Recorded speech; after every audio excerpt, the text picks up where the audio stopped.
right, so all those in favor, please say aye. Aye. Any opposed, nay? Motion passes. Alrighty, so then we move on to item number 4, which is we have Dr. Gatsky here to talk about the impacts of public lands on communities in central Nevada.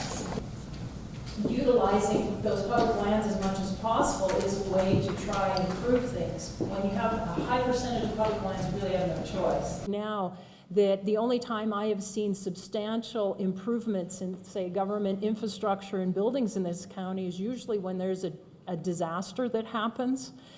So you have a flood in the community, all of a sudden you've got a repaved of the road and some curbs and a sidewalk, which never existed before. You have, something, a line break in the county courthouse, and it floods right down, and all of a sudden you can upgrade and improve, not only fix the damage, but actually make it new again.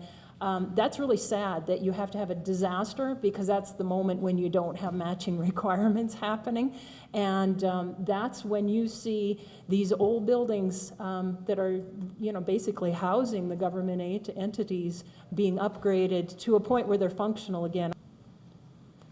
Senator Ratty? Personal experience on this trip, and then otherwise, I want to just express how powerful as a tourism draw I think that these passport programs are. Passport program that would get you to some of these courthouses and opera houses and things along the way. And again, I got to tell you, it's the psychology behind it. I have no idea. I'm sure there's folks who know, but it really does become a compulsive need to get that stamp. And I want to give kudos to the park staff who have designed really interesting stamps. So with that, we will move on to item number 5. The one plant that did go online was in Churchill County, and that was Ormat's Tungsten Mountain plant. That was late in the year, and although they brought it online in October, it didn't hit its capacities till December, so it didn't really impact the output number for the state. So phase 3 will increase that field to 120 megawatts, which would make it the largest geothermal plant in the state of Nevada. And to put that into context, a single turbine boiler unit for like a gas plant or a coal-fired power plant is usually 250 megawatts. So we're about halfway there to being as big as a hydrocarbon-driven plant with geothermal, which is, I think, a very positive story. I think it just speaks to what the geothermal industry will be in this state. We've got some resources that are far better. Thank you. Thank you, Senator Kokachia. NMEC is a grassroots, nonpartisan, nearly all volunteer coalition of individuals and businesses engaged in and supporting the business of mineral exploration in Nevada. We have approximately 200 active members, and we estimate that the exploration community we try to represent is several thousand strong. And we are the voice of Nevada exploration. Thank you, Madam Chair. And I just wanted to point out, or correct me if I'm wrong, but I believe in Pahrump, because those lands technically weren't, a lot of those weren't DLEs or Carry Act lands. They were actually lands that were held by in the withdrawal when Nevada became a state. Jason King for the record. Senator Gogachia, I hadn't heard that. And the whole idea was, okay, we're going to allow water users in Las Vegas Valley to pump the groundwater basin in excess of what the perennial yield is, with the idea that at some point Colorado River water will be brought in, and then we will revoke those rights, we'll plug those wells, and then the Colorado River will be serving the population. And today, I think the latest numbers, I think it's 90% of the water they deliver. Still a number of revocable rights that have not been revoked. Now, some of those are still in areas where there is not infrastructure there.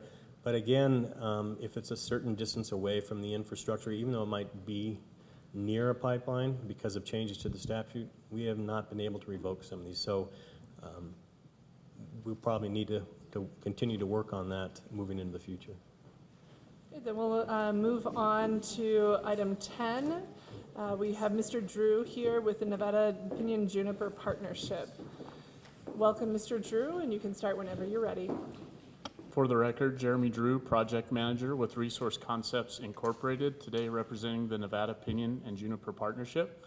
Thank you to the chair and to the committee for coming to Pioche, the heart of pinyon and juniper country. These are some of the members we have. Obviously, Lincoln County, where we're at today. Maggie Orr's here, Corey Lytle was here earlier, both doing work in PJ ecosystems. So on the left, you have pinyon tree, and it produces one of my daughter's favorite pine nuts. And on the right, you have a juniper tree, and it produces one of my favorites from the berries, and that's gin. And oftentimes you find them together in a common woodland. And in red on the map, which I know is a little bit hard to see, is about the 10 million acres plus or minus in Nevada that these woodlands occupy.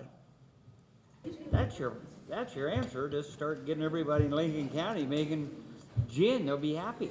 Getting everyone ginned up. It's not a terrible idea. Is that? I mean, I didn't know you could do that. So that was interesting, quite interesting. So thank you. Concern is, especially when we're in phase 3 and where we're doing the drop and lop, and then we get a lot of fine fuels growing back up in that in the second and third year. You know, I look at the Overland Big Watch project, and that's a bomb. And when that catches fire, we're going to see Elko's going to warm up. We wanted to thank you very much for some of the great resolutions and bills that came out of the last legislative session. Particularly, I'm really excited about the Public Lands Day.